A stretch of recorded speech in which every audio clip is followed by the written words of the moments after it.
Kidlat News Updates.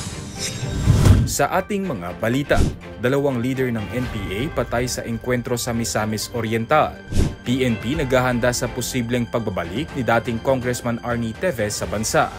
Canadian national na sangkot sa Batangas drug bust, inirekomendang kasuhan ng DOJ.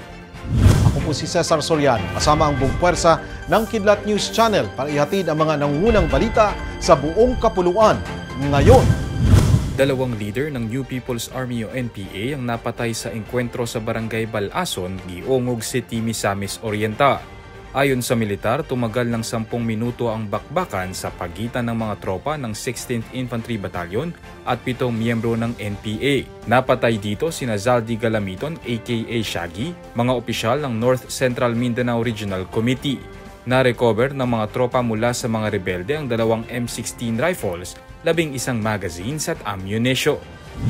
Handa ang Philippine National Police o PNP na magbigay ng police assistance sakali mang kailanganin sa pagbabalik sa bansa ni dating Negros Oriental Representative Arnie Teves Jr.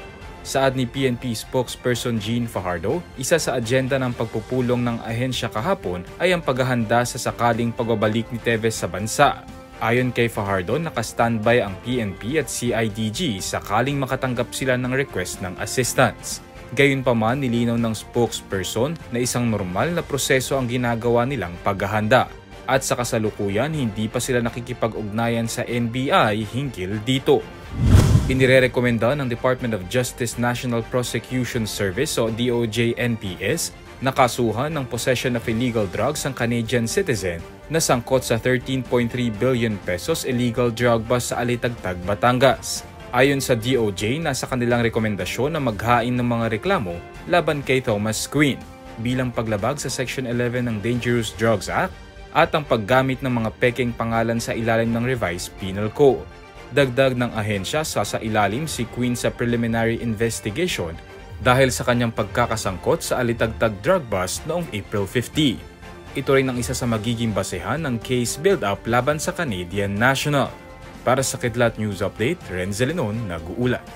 Atin niyo pong natunghayan ang mga headlines sa nakalipas na mga oras.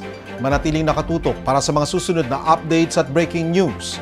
Ako po si Cesar Soriano, kasama niyo sa bawat pagputok ng balita.